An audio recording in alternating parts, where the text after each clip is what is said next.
KB. Hi, Ja, Anne. is this. Hi. Hi. Hi, How hi. are you? So, good to see you again. Yeah, lovely hot day today. Yeah, I started outside, but now I'm inside because it was too hot in the sun.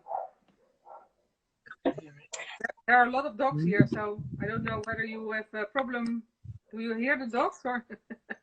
I can't hear the dogs. You Oh, might hear a bit of wind. It's quite windy outside, but okay. I'm hoping if you suddenly see my hair go whoosh, you'll know. You have So you have you have opened your windows. it is so hot here. I think the same for Yeah, you, no?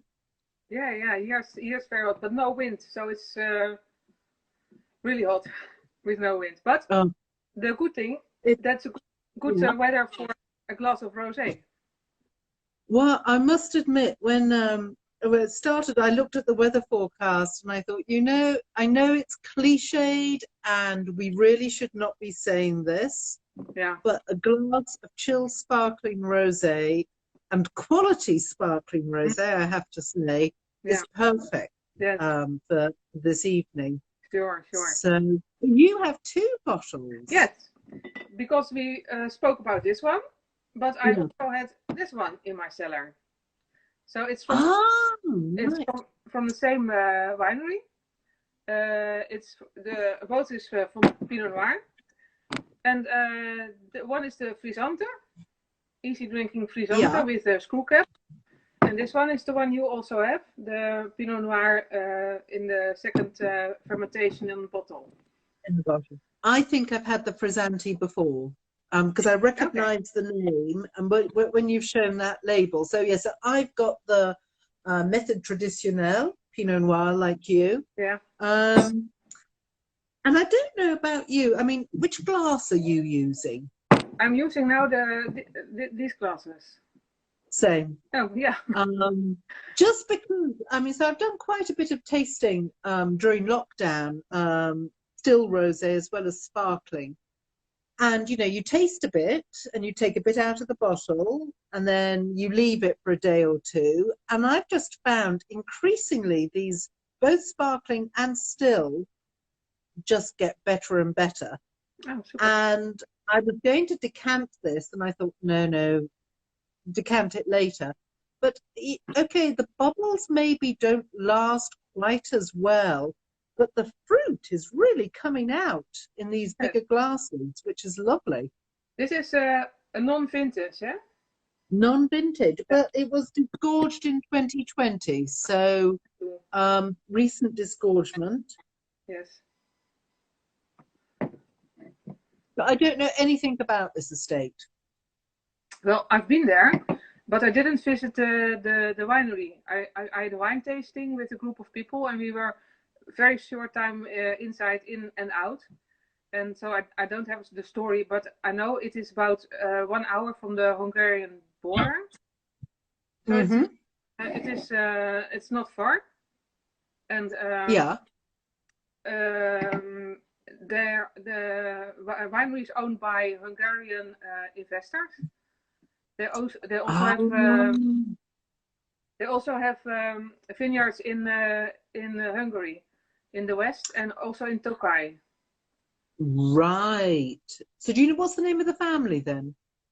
Do you know? The family, no, it's Or the investors, but I don't Hungarian know the name. family. It's a group of Okay. investors. So Because I was looking this up on the internet, and it was interesting. It was for sale largely in Romania and Hungary, and so yeah, that Hungarian connection makes sense. I mean, yes, it's an incredibly stylish. I yes, think.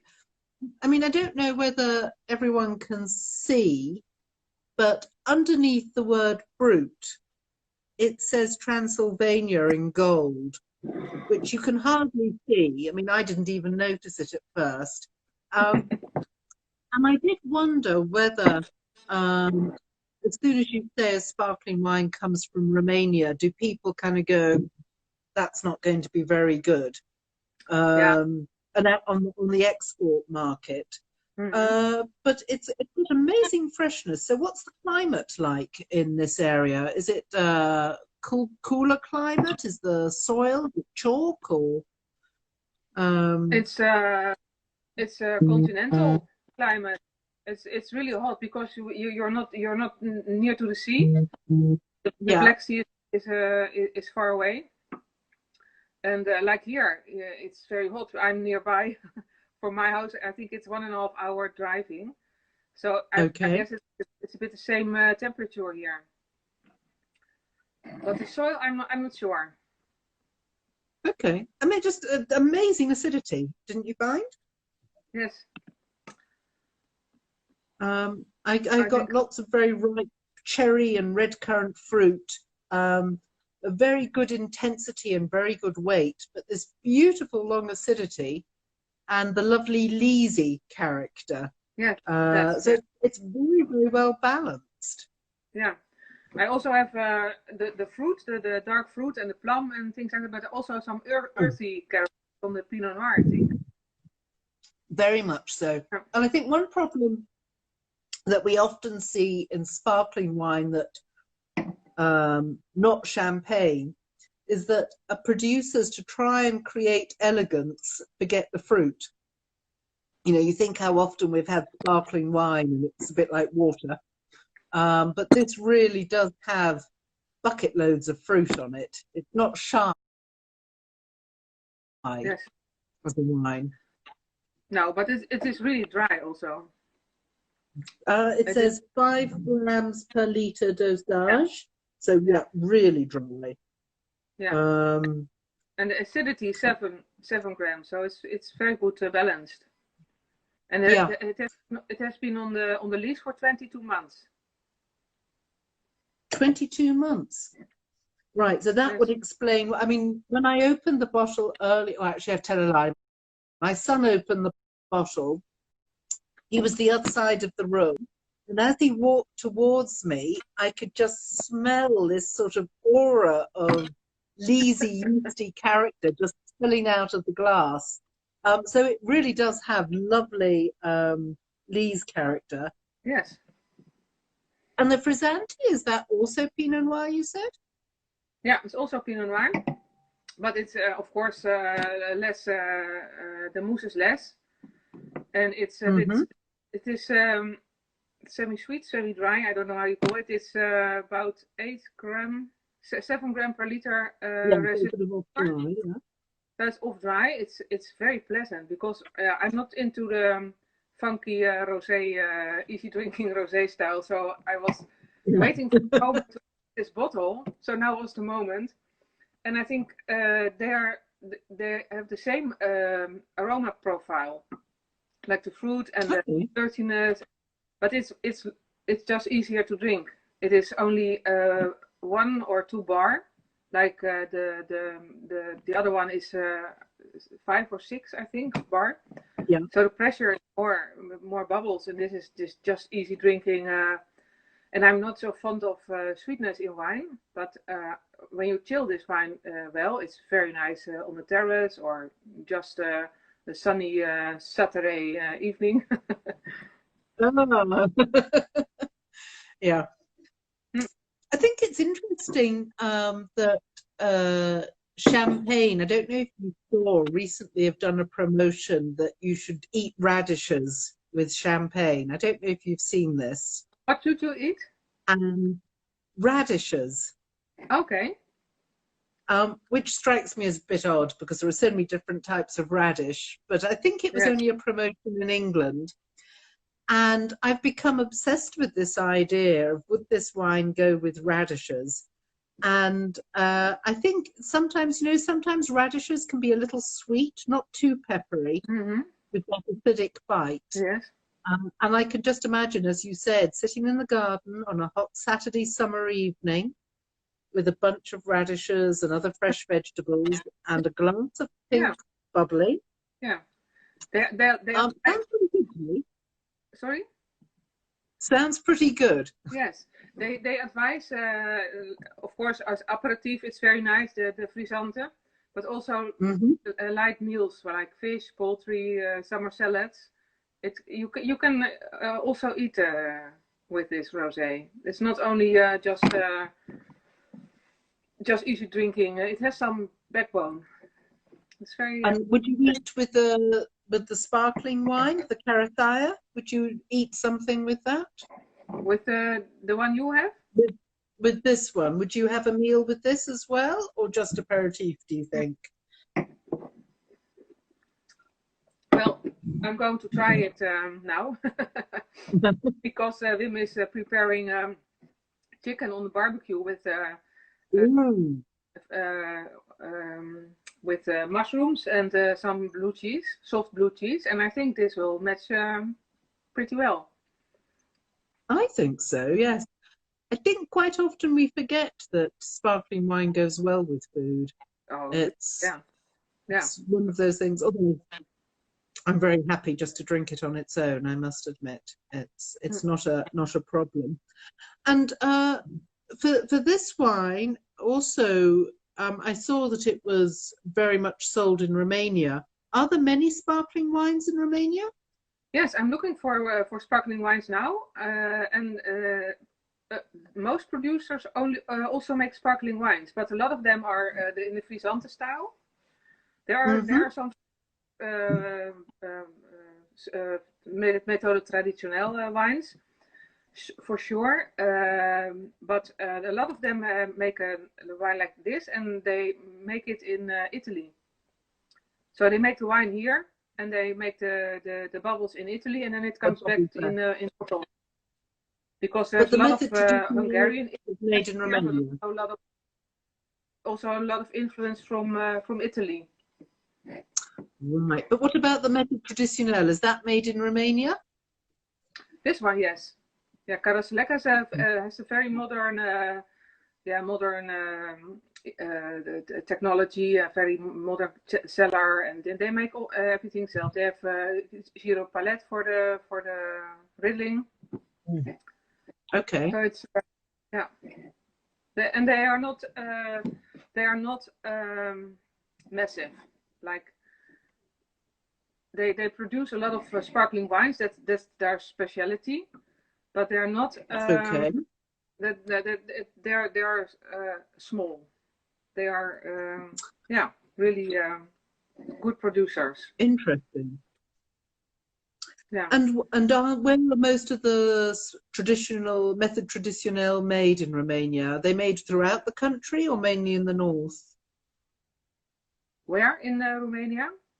In Romania, yes. Yeah. Is there a region that is specializing? I'm not sure. I know in Deolomare some are, that it's more to the coast, and here in the north, yeah. I plan to visit a lot of wineries this year, but because of the Corona thing, it was not possible. So I have to catch up with all the latest things here in Romania. I think for me with Romania, I mean, for those of you who don't know, Anne-Wies and I were judging rosé back in June. Yes, it was June, wasn't it? But we didn't have any sparkling rosé. And for me as an outsider coming along and trying to understand the wine regions and the grape varieties and the wine styles, it still seems to me quite difficult. There is nothing very distinctive as this is an area for sparkling wine in Romania. Yeah, no, there's not really a champagne area like France. Yeah. No. Okay. Okay, that's interesting. I never thought of it that way. So that's the next mission, is to go on a tour of sparkling wine producers. No problem. No problem. No problem. Well, hopefully. How are you now? Are you in lockdown? We are not. What was your question? With the coronavirus, are you in isolation now? No. Well, Romania is on the blacklist for a lot of countries. So I think 7 parts of Romania are now not allowed to go to Germany. Vienna has cancelled all people from Romania. So so I'm going to travel next week to 3 countries. So it was a hell of a job to find out what was possible. Of course, yeah. So Monday morning at 8 o'clock, I'm going for a corona test, because then I have a negative result, I hope, and then I can travel, and that's a problem, because we live here. You've never been here, but we live here in the countryside in Transylvania. So here are 40 houses, no restaurants, nothing. So we cannot get coronavirus here, but they don't say, okay, you're from Bucharest, you're from Tanzania. That is Romania is Romania point. A friend in China, where you have like a QR code as a passport, Okay. so that you could travel, and they would say if you come from a village where it's completely clear, you get green light, rather than whole districts, which makes sense. But I think with the traveling, so I tasted some Provence sparkling rosé last week. Somebody managed to get them to Nice so that I could go and taste them, and the quality was, I have to say, quite bad. And we were all saying, but we need to be able to visit the vineyards, and of course, so many of them are closed for tasting. Mm-hmm. So this year really is quite hard to research any subjects. Yes. But you are allowed to travel abroad from France. You are not in a well, not we're on a blacklist to go to Britain, which is a bit of a problem for my daughter, who's a student. But our big problem, I think, that they opened up. We have a lot of tourists. So our village is just so crowded with tourists. So we're staying at home still. We're still on personal lockdown, which is not so exciting. Yeah. So yes, so an evening on the terrace with a glass of pink bubbly will do very nicely. Yeah. And did you taste more Romania rosé sparkling? I had from, my pronunciation, Budarescu. Yes, that's the one I showed when we went to GastroLab, which had some residual sugar, which was actually hi Moshe, which was really nice. It had a lot of richness. I think that was the only pink. Oh, and we had at the beginning of the competition, I can't remember which was the pink sparkling wine they served then when we started the competition. Yeah, I can't remember either. No, I must look it up. No, I think we were just all busy talking and everything. So no, I haven't had very many. And so this is why I was asking you how many are made, because it's not something I've generally come across. And was quite curious whether it was more in the north than the south with the freshness of the acidity, which was very nice. Yeah. And I think one more thing actually be worthwhile pointing out. So we're tasting for those who've just arrived, from Transylvania, Method Champenoise Pinot Noir Sparkling Rosé, which has beautiful sour cherry, red currant, really quite intense fruit, beautiful ripeness of fruit, very, very vibrant acidity, but a richness 22 months on the lees, so a really high quality rosé. Very impressive, really. And the price, I think, also is a super price. I think it's €15 a bottle. Yes. Somewhere between 15 and 20. I don't know exactly. 66 lei. Yeah. And can you compare it with the rosé, sparkling rosé? I think it's doing pretty well. I think the one problem is obviously that sparkling wine is champagne or other sparkling, and so sometimes quality sparkling from elsewhere is always compared to champagne. But I think if I paid 15 to 20 euros for this bottle, I would not be disappointed. I would feel that I'd really got value added on a good quality sparkling rosé wine here. Yeah. And you? How would you feel about it? Well, I have not a comparison really with another one, but I really like this one. I like the fruit and the cheese, the complexity, but also it's not too heavy. It is really an easy drinking, but it has a backbone. It is I like it. Definitely. Hello, Jerome. I've seen you've just joined. We've just been talking about, I just briefly mentioned Provence sparkling rosé, which is sometimes a bit of a struggle, I think. So quite interesting that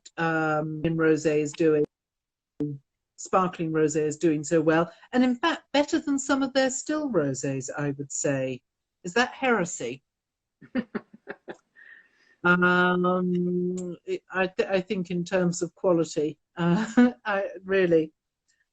Very good. And the frizzante. The frizzante is quite an interesting thing because we don't see much frizzante around. We see more of it in Central Europe, I think. Yeah, this is the frizzante I have for the people who just joined. It's from the same winery, but it's another style, other method. Yeah. So that's sort of slightly off dry, less fizzy, maybe appealing to a younger market? For sure, I think so.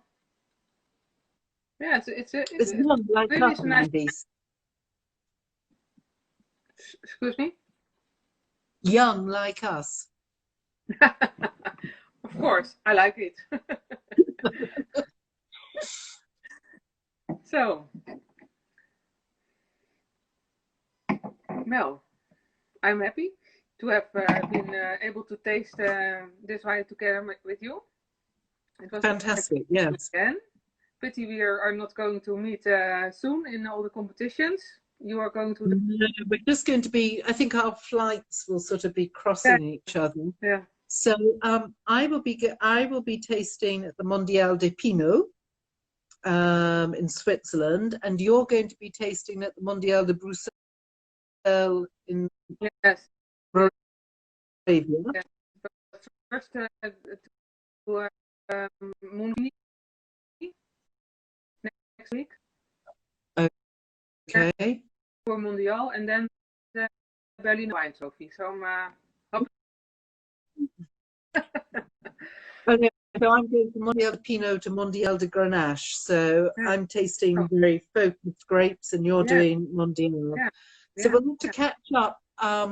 Maybe, I don't know, maybe we'll be able to catch up at some crazy time, tasting some other wine that crosses our paths. Yeah, we will do that. Some nice rosé from Czech Republic. Yes, why not? Yes. Yeah.